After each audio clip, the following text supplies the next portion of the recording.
जो लोग इस लाइव को देख रहे हैं, और ये मैं बहुत दिन बाद आपसे अपील कर रहा हूं कि आप इसको शेयर कर दें, जिससे कि हमारे साथी जुड़ सके। एक समस्या है थोड़ी सी, उस पर आपसे बात करनी है।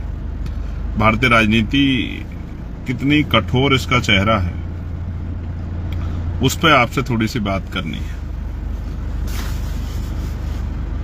तो पहली बात तो मैं भी सभी संतों, गुरु और महान पुरुषों को नमन करता हूं, याद करता हूं। मैं ठहरा एक प्राइमरी स्कूल के हेडमास्टर का बेटा, किसी धन्ना सेठ का बेटा तो हूं नहीं सर, तो बहुत बड़ा नाम या बहुत बड़ी उस तरह की पहचान नहीं है। जो कुछ बनाई है वो महापुरुषों के आशीर्वाद से, संतों गुरुओं के आशीर्वाद से, भीम आर्मी के साथियों की मेहनत से बनाई है, और आजाद समाज पार्टी के साथियों का भी एक बहुत बड़ा योगदान है, जिसकी वजह से पहचान बनी। अच्छी बात यह है कि इस पहचान की वजह से, आंदोलन की वजह से, विचार की वजह से, संघर्ष की वजह से आज देश भर में लोग और दुनिया में भी लोग जानते हैं, काफी बड़े पैमाने पे पहचानते भी। लेकिन समस्या ये है मेरे भाइयों कि अब हम लोकतांत्रिक व्यवस्था में राजनीति कर रहे हैं, अपना दल चला रहे हैं, और दल का नाम है आजाद समाज पार्टी काशीराम। अब आजाद समाज पार्टी काशीराम बिहार में इलेक्शन लड़ रही है, और इलेक्शन लड़ना लोकतांत्रिक अधिकार है, लड़ना भी चाहिए। हालांकि कई सारे लोग जो हैं, जो विरोधी हैं, हमारे दल के विरोध में रहते हैं, वो तमाम तरह के आरोप, तमाम तरह की इधर उधर की बातें हमारे दल पे करते हैं। मैं उनकी बहुत परवाह नहीं करता। परवाह करनी भी क्यों चाहिए? एक जीवन मिला है, एक आप पे अवसर है, उसको बड़ी जितना कुछ कर सकते हो करो, जो भी बेटर आप कर सकते हो। भाई बाबा साहब ने तो कह दिया कि रानी का बेटा राजा नहीं बनेगा। लोकतांत्रिक व्यवस्था है, जिसको जनता ताकत देगी, जिसके साथ खड़े होगी, वही नेता बनेगा। जनता जिसको वोट देगी वही एमपी एमएलए बनेगा। जिनके बाद ज्यादा एमएलए जिनके जीतेंगे उनकी सरकार बनेगी, इनके लोकसभा के सदस्य जिनके ज्यादा जीतेंगे उनकी केंद्र में सरकार बनेगी। तो मैं आज की घटना आपको बताता हूं, और इसके बारे में फिर आप लोग आकलन कर लेना कि मैं जो आपसे कह रहा हूं वो किन परिस्थितियों का सामना मैंने अपने एक साथी से भी शेयर किए, और आपसे, क्योंकि भाई है मेरा, तो लेकिन आपसे भी शेयर करना मेरा जरूरी है कि आपसे भी मैं शेयर करूं। आज मेरी सहरसा में सभा थी। सहरसा एक विधानसभा है, और नजीर साहब वहां से प्रत्याशी। मैं सुबह चला दिल्ली से, और मेरी फ्लाइट थी 12 बजे, 12:30 बजे उसको आना था, और लगभग 2 बजे, पौने 2 बजे उसको यहां पहुंचना था। फिर मुझे 3 घंटे का ट्रैवल करके पहुंचना था, 2.5 पौने 3 घंटे में, उस सभा को संबोधित करने के लिए, जिसकी परमिशन हमारे पास थी। सुबह 10:05 पे मेरे फोन पे मैसेज आया कि आपकी फ्लाइट 1.5 घंटा लेट है। ये खबर आई तो दिमाग में बड़ी चिंता हुई कि जिस कार्यकर्ता ने या जिस प्रत्याशी ने आज अपने मेहनत की खूब कमाई लगाई होगी, पैसा लगाया होगा कि भाई चुनाव है और लोगों को लेके आना है, चुनावी सभा करानी है, और टेंट वेंट लगाया होगा, परमिशन ली होगी, तमाम तरह की व्यवस्थाएं की होंगी, कुर्सी की, तमाम चीजों की। अब भाई उसका क्या होगा? तो उसके लिए फिर मैंने दूसरी फ्लाइट कराने की सोची। जैसे मैंने फ्लाइट कराने की सोची, प्रयास किया, तभी खबर आई कि भाई फ्लाइट, मैंने पता करा एयरपोर्ट, तो पता लगा फ्लाइट टाइम पे है। फ्लाइट स्पाइस जेट की थी। तो हम लोग घर से निकल गए, एयरपोर्ट पहुंचे। एयरपोर्ट पहुंचते ही पता लगा कि फ्लाइट 1.5 घंटा डिले। अब आप एविएशन उसको देखोगे, डिपार्टमेंट को, फ्लाइट के उसको करोगे, तो 2-2.5 घंटे से पहले फ्लाइट मतलब फुल वगैरह हो जाती है, और उसकी जो प्रक्रिया पूरी हो जाती है, उसके बाद शायद 2-3 घंटे पहले वो काउंटर उनके बंद हो जाते हैं। तो अब बड़ा सवाल ये हुआ भाई कि अब करे क्या? 2 घंटे एयरपोर्ट पे इंतजार करते रहे। 1:30 बजे का समय था फ्लाइट चलेगी, वो फ्लाइट 1:30 की बजाय 2 बजे चली। 2 बजे के बाद जो फ्लाइट 4 बजे, उसको 3:30 बजे पहुंचना था, लेकिन दूसरा ट्रैफिक था। ट्रैफिक का मतलब जब प्लेन चलता है उसको ट्रैफिक कहते हैं कि और भी प्लेन ट्रेवल कर रहे होते हैं। उसको उतरना था जहां दरभंगा एयरपोर्ट पे, वहां ऑलरेडी एक और फ्लाइट टाइम वो कर रही थी, क्योंकि ये टाइम चेंज हुआ था तो उसको जगह मिलनी थी, तो वो आधा घंटा और लेट हुआ। हम लगभग 4 बजे उतरे और 4 बजे के लगभग उतर के बाहर आके 15 मिनट वॉशरूम वगैरह करके हम लोग निकले।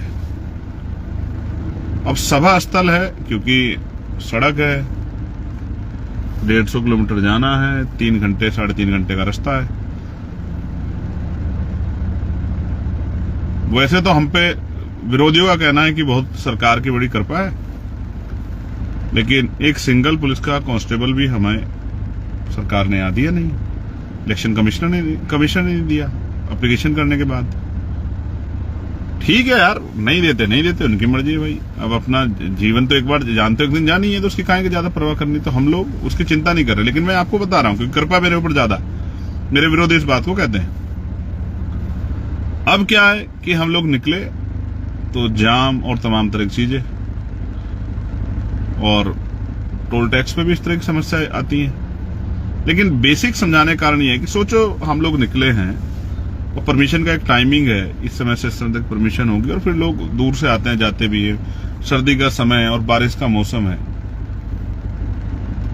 जब आप पे उस तरह की व्यवस्था नहीं होती तो 3 घंटे का समय 4 घंटे का हो जाता है। क्योंकि कहीं अगर कोई, क्योंकि चुनाव चल रहा है तो सारे प्रत्याशी प्रयास कर रहे हैं, कहीं किसी की रैली या कहीं किसी का रोड शो या कहीं किसी मीटिंग से अगर आप गुजरते हुए सड़क पे, और क्योंकि काफिले चलते हैं, अगर कहीं आप उसमें फंस गए तो फिर आपका सफर कई घंटे फालतू का हो सकता है। अब वो उस कार्यकर्ता के बारे में सोचो जो चुनावी रैली करा रहा है, उसका क्या होगा। ज्यादा लेट पहुंचे लोग चले गए तो लोगों में नाराजगी हो जाएगी, क्योंकि जिस नेता को देखने आए थे वो आया नहीं है, तब तक पहुंचा नहीं था, तो उसका नुकसान भी हो सकता है आर्थिक, उसका पूरा चुनाव भी खराब हो सकता है।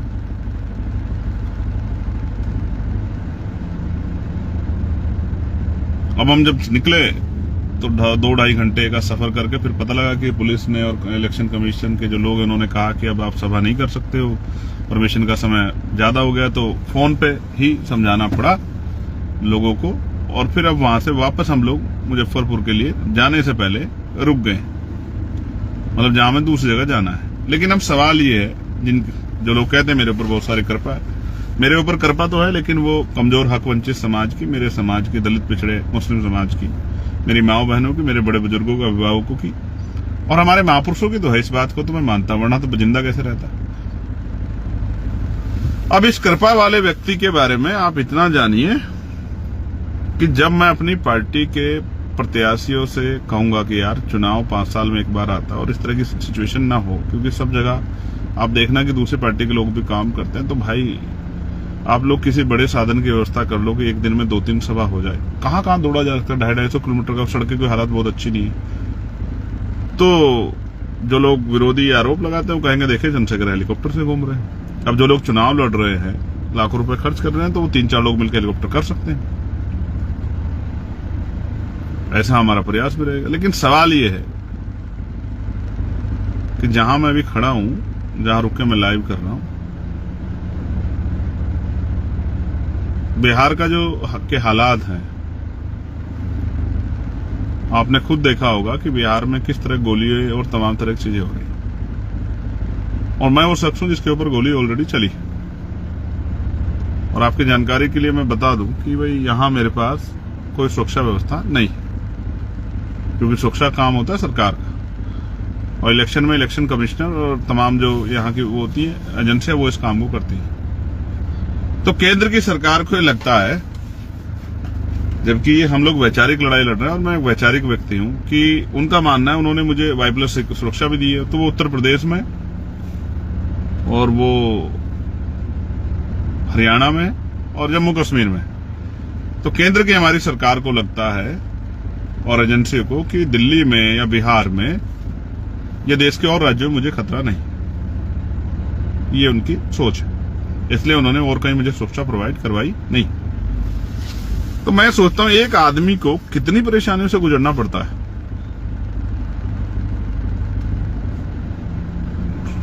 तमाम तरह की परेशानियों से, मानसिक, फिजिकली भी और परेशानियां हो जाती है, और उनके बाद एक कार्यकर्ता के ऊपर क्या गुजरती है जब उसकी रैली नहीं हो पाती। आप सोचिए जो लोग आए हैं और इंतजार 3-4 घंटे 5 घंटे को इंतजार करे और जब वो वापस लौटता है तो उसके मन में कैसी बीतती, क्या वो सकारात्मक ऊर्जा लेके घर जाता है, नकारात्मक ऊर्जा लेके? ये बात मैं आपसे इसलिए कह रहा हूं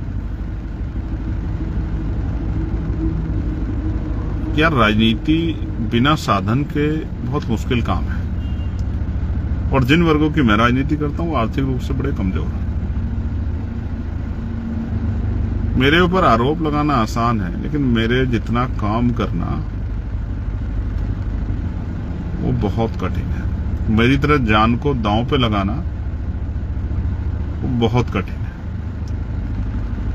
जिस तरह के हालात हैं, जहां ये नहीं पता कि कहां से गोली आएगी और कौन वैचारिक विरोध में सरफिरा आपके साथ किस तरह का व्यवहार कर देगा, वहां मैं सिंगल गाड़ी से जाके प्रचार के लिए निकलता हूं अपने 4-5 साथियों के साथ, क्योंकि ऐसा नहीं कि मुझे चाहने वाले कम है, लेकिन समस्या ये है कि अगर उन चाहने वालों को पता लग जाए कि मैं उस रास्ते से गुजर रहा हूं तो मुझे जहां मुझे पहुंचना है 2 घंटे लगेंगे, वो मुझे 4 घंटे में जान देंगे। मैं उनके प्यार को जानता हूं, और ये बिहार में भी मिलता है, ये मध्य प्रदेश में मिलता है, ये उत्तराखंड में भी, राजस्थान, हरियाणा, पंजाब, यूपी, सब जगह मिलता है। ये छत्तीसगढ़, उड़ीसा में मिलता है, ये झारखंड में मिलता है। इस गलतफहमी में मत रहना कोई कि प्यार करने वाले लोग कम है, लेकिन साधन उनके पास कम है, इस बात को मैं जानता हूं। उन पे अपनी गाड़ियां नहीं है 4 पहियों की, लेकिन दिल उनके बहुत बड़े हैं। अगर मैं एक आवाज लगा दूंगा चिंगाड़ के, सड़कें भर जाएंगी। मैं बिहार में भी जो प्रेम मुझे मिला है, मैं उस बात को जानता हूं। लेकिन यार बिहार के मेरे साथियों, जहां नहीं पहुंच पाऊं वहां नाराज मत होना, और जहां पहुंच पाऊं वहां थोड़ी सी मदद करा देना कि वहां से दूसरे के यहां पहुंच जाऊं। आपका हूं, जैसा भी हूं आपका हूं, आपका अपना हूं, आपके बीच का हूं। बड़ी मुश्किल से संघर्ष करके यहां तक पहुंचा हूं, और मैं अपने आप को बहुत धन्यवाद वो करता हूं कि कितने आशीर्वाद है महापुरुषों का मेरे ऊपर। वरना बहुत धूल फांकनी पड़ती है पहचान बनाने के लिए। इस देश की 142 करोड़ की आबादी में अपनी पहचान बनाना, चाहे वो विरोध में और समर्थन में हो, जब आप लोगों के किसी के दिल में रहे दिमाग में, आसान काम नहीं है। थोड़ी सी तकलीफ थी बिना रिसोर्स के काम करने में, क्योंकि अगर रिसोर्स होते तो मैं 4-5 प्रत्याशियों के यहां जा सकता था। इतने घंटे मैंने सफर में 3 घंटे एक साइड से, 3 घंटे दूसरा, इतने में मैं 3 सभा कर सकता था। लेकिन करेंगे गाड़ियों से ही। कोई मजबूत प्रत्याशी होगा, उससे कहेंगे कि भाई हेलीकॉप्टर की व्यवस्था भी कर ले, नहीं होगी तो भी गाड़ियों से करेंगे। लेकिन याद रखना, इस बार मुकाबला चंद्रशेखर आजाद से है। किसी गलतफहमी मत रहना, धीरे धीरे कारवा आगे बढ़ेगा, और वो दिन आएगा जिस दिन बाबा साहब अम्बेडकर, माननीय काशीराम साहब और तमाम बहुजन महापुरुषों का सपना पूरा होगा कि देश भर में हमारा राजकाज बनेगा। जो मुझे सुन रहे हैं वो जहां पर भी, मैं उनसे भी कहूंगा, लड़ाई लंबी है और कठिन है थोड़ी सी, लेकिन लड़नी तो है यार। कुछ करके दिखाओ, काम करो, मेहनत करो। तो आसान लड़ाई नहीं है। जब लोग 50 होते हैं मैं तब भी वही इतनी हिम्मत से बोलता हूँ, जब 5 लाख होते हैं तब भी इतनी हिम्मत से बोलता हूँ, जब 50,000 होते हैं तब भी इतनी हिम्मत से बोलता हूँ, जब 5,000 होते हैं तब भी इतनी हिम्मत से बोलता हूँ। व्यक्ति से फर्क नहीं पड़ता। अब उनमें सिपाही कितने हैं, पहरेदार कितने हैं काम करने वाले, इस बात से फर्क पड़ता है। तो मैं बिहार आ गया हूं। कल हमारी एक सभा है, परसों फिर हमारी सभा है, फिर मुझे एक पार्लियामेंट्री कमेटी की मीटिंग में जाना है, फिर मैं वापस आऊंगा। इसी बीच में मैं बनते जी जो कुशीनगर वाले हैं, जिनका परिनिर्वाण हो गया है, उनको देखने के लिए, उनके पार्थिव शरीर को नमन करने के लिए जाऊंगा, आदरांजलि अर्पित करने के लिए। इसी बीच से निकल के और फिर लगातार मैं बिहार में 9-10 तारीख तक प्रचार से रहूंगा। आप सबसे अपील है, डट जाओ, काम करो, और स्पेशली यहां बिहार में रिप्रेजेंटेशन इस बार बनाना है। यहां के नेताओं को लगता है कि यहां का 20% दलित समाज, उनका कोई आदमी डिप्टी चीफ मिनिस्टर नहीं बन सकता है। चीफ मिनिस्टर तो बड़ी बात है। यहाँ का 20% मुस्लिम समाज, उनका कोई डिप्टी चीफ मिनिस्टर नहीं बन सकता है, चीफ मिनिस्टर दूसरी बात है। हालांकि हमने उत्तर प्रदेश में घोषणा की थी कि हम लोग एक पिछड़े वर्ग से, एक अति पिछड़े वर्ग से, एक मुस्लिम समाज से डिप्टी चीफ मिनिस्टर बनाएंगे। उत्तर प्रदेश में हम इस काम को करेंगे। और मैं आज आपसे वादा कर रहा हूं, अगर मैं दुश्मन की गोली का या किसी अन्य उसका शिकार ना हुआ, हालांकि मैं भी मरने वाला नहीं हूं, तो मैं आपसे वादा करता हूं कि इस बार 2027 में उत्तर प्रदेश में वो करके दिखाएंगे, जिसके बारे में अभी लोग कह रहे हैं, सोच रहे हैं कि हो सकता नहीं हो सकता। लेकिन मैं आपको विश्वास दिलाता हूं, मैं आपका चंद्रशेखर आजाद करके दिखाएंगे उत्तर प्रदेश में, और अब करने आए हैं बिहार में। और मैं जानता हूं वो जो मोटरसाइकिल पे मेरे जैसे लोग निकलते हैं, मुझसे प्यार जो करते हैं, झंडा उठा के बीमार में आजाद समाज पार्टी का, उनके मुकाबले की हिम्मत सारे किसी भी दल के कार्यकर्ताओं में नहीं। लेकिन मन में संकल्प तो कर लिया कि इस बार उत्तर प्रदेश को तो यहां के बाद बताना है कि उत्तर प्रदेश में बहुजन समाज का सूखा जो 2012 से लगा हुआ है, 15 साल बाद राम जी का वनवास भी 14 साल का था, जो 15 साल बाद 15 साल का सूखा है, उसका अंत 2027 में करना है। ये पीड़ा थी आपको बताई, बिना साधनों के कितनी परेशानी होती है। इसका मतलब ये नहीं कि साधन नहीं तो हम लोग रुक जाएंगे, रुकने वाले हम हैं नहीं, और डरते हम किसी से है नहीं। ना बुरा कहते हैं, ना बुरा करते हैं। जिनके लिए लड़ रहे हैं उनके लिए लड़ रहे हैं, और जब तक जीवन रहेगा लड़ते रहेंगे। इस लाइव के माध्यम से अब मैं कोशिश करूंगा इसी फेसबुक पेज के जरिए लाइव आके अपनी बात रख दिया करूं, क्योंकि मैंने महसूस किया कि हमारी एक बहुत बड़ी आबादी, एक बहुत बड़ी संख्या फेसबुक पे है, और फेसबुक से बहुत सारा प्रचार काम होता है। टीवी मीडिया कहां दिखाता आप जानते हो।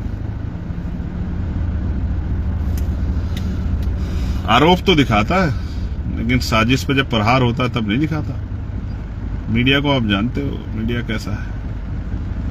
मीडिया तो वही दिखाता है जो लोग देखना चाहते हैं, या जो मीडिया को दिखा के फायदा होता है। मीडिया वही दिखाता है। आपके हमारे हिसाब से मीडिया क्यों काम करे? क्योंकि मीडिया के लिए तो पैसे लगते हैं। आप और हम पैसे वाले होते तो यहाँ का दिक्कत थोड़े होती। यूपी में तो हमने इतना मजबूत संगठन बनाया कि जब हम निकलते हैं तो 20-30 लोग अपने अपने साधन लेकर निकलते हैं, तो वो बड़ी चुभती है लोगों को कि चंद्रशेखर काफिले से जा रहे हैं, चंद्रशेखर काफिले से जा रहे हैं। सिर्फ काफिले से क्या, मेरा बस चले तो मैं 2000 गाड़ी का काफिला लेकर निकलूं उत्तर प्रदेश में, क्या दिक्कत है? हमारे लोगों पे, मैं तो चाहता हूं हमारे हर आदमी पे घर घर 4 पहियों गाड़ी हो, उनके पास रोजगार हो, उनके पास जमीन हो, उनके पास नौकरी हो, उनके पास ठेकेदारी में उनको अवसर मिले, वो पैसे वाले हो। मैं तो चाहता हूं और हर आदमी गाड़ी वाला हो, 4 पहियों गाड़ी वाला हो, बढ़िया साधन के घर अच्छे हों, उनके पास खाने पीने की सुविधाएं अच्छी हों, उनके पास और तमाम तरह के साधन हो, और वो हर आदमी मेरे लिए गाड़ी निकाले घर से बाहर कि चलिए आज भाई कहीं जा रहे हैं तो हम सब लोग चलेंगे उनका सहयोग करने के लिए। मैं तो इस बात से घबराने वाला नहीं हूं। साधन बनेंगे तो मैं हेलीकॉप्टर से भी घूमूंगा अपनी पार्टी का प्रचार करने के लिए। उससे भी बड़ा कोई साधन होंगे और हमारे लोग व्यवस्था करके देंगे तो उससे भी घूमूंगा, और मेरे लोग कहेंगे कि पैदल साइकिल पे घूम लो तो उससे भी घूमूंगा। मैं तो अपने लोगों के साथ हूं। आज मुझे कोई फ्लाइट में मिला था, उसने कहा कि साहब मैं 2 चीजों को करता हूं, एक ईगो मत रखो, हार मान जाओ, और दूसरा एक हार मान जाओ, एक चुप मार जाओ, यानी कि चुप हो जाओ। कोई कुछ कह रहा है कहने दो, लड़ो मत। जीवन एक बार मिला है यार, और हमें मिला है तो हम करके दिखाएंगे। इस बार चंद्रशेखर आजाद दुश्मन की साजिशों का शिकार नहीं होगा, किसी धोखे का शिकार नहीं होगा। जिस तरह पिछले वो आजादी की लड़ाई वाले हो गए थे ना, कि उनके अपने साथियों ने दुश्मन को साजिश का शिकार उनको बनवा देते। इस बार चंद्रशेखर आजाद बहुजन समाज को राष्ट्रपिता ज्योतिबा फुले, छत्रपति साहू जी महाराज, बाबा साहब अम्बेडकर, मानव काशीराम था और अर्जक संघ के हमारे जो महामानव है, उनके महापुरुष है, उनके सपनों को पूरा करे बगैर जाएगा नहीं कहीं। ये वही धरती है जहां बिहार के लेनिन को सरेआम गोली लगी थी। बिहार एक क्रांति धरा है और एक क्रांतिकारी क्रांति धरा पे है। आपका स्वागत, आपका भाई चंद्रशेखर आजाद। पीड़ा इसलिए बतानी थी कि आपके चाहने वाले बड़े आरोप बहुत लगाते हैं, ये है, ये है, ये है, ये है। तो अब क्या करें? आरोपों की परवाह करेंगे तो काम कौन करेगा? तो जितना जल सकते हो भैया जलो। आजाद समाज पार्टी अपना काम करेगी। आप सबके लिए मंगल कामनाएं। जय भीम, जय भारत। कोशिश करेंगे जिन प्रत्याशियों के फेवर में आए हैं प्रचार करने, उनके लिए प्रचार करेंगे। आप ये जानिए, संविधान ने आपको रोटी, कपड़ा, मकान सारे अधिकार दिए हैं, नौकरी, रोजगार, समता का अवसर, तमाम घूमने फिरने, जाने आने का, लेकिन सबसे बड़ा अधिकार दिया है वोट का अधिकार। ये आपसे कोई नहीं छीन सकता, ये आपका अधिकार है। इसके ऊपर कोई प्रेशर नहीं। बाकी सब चीजों की सरकार का महत्व, लेकिन वोट देने में किसी का महत्व नहीं। आपकी वोट अपनी वोट है, इसको बहुत सोच समझ के दें। और जहां आजाद समाज पार्टी का प्रत्याशी है उसको तो ये समझ के वोट दें कि वोट हम मनुवाद की छाती पर कील ठोकने के लिए और आजाद समाज पार्टी यानी कि महापुरुषों की विचारधारा के दल को शक्ति देने के लिए कर रहे हैं। हमारी वोट हमारा संरक्षण करेगी, क्योंकि जब चुनाव के बाद 5 साल आपको जरूरत पड़ेगी, आपकी तरफ कोई नहीं देखेगा, तब आप देखोगे कि चंद्रशेखर भाई कहां से आएगा। तो इस बार चंद्रशेखर आजाद को कम से कम इतना प्रतिनिधित्व दो कि वो यहां उसकी आपकी समस्याओं पे उसकी पार्टी चुना हुआ नेता यहां छन्नाटेदार अपनी बात रख सके और सदन में बैठे, कुर्सी बैठे लोगों को बता सके कि आजाद समाज पार्टी की बात रखने वाला, गरीबों, कमजोरों की बात रखने वाला यहां आ गया। बहुत बहुत धन्यवाद, आभार।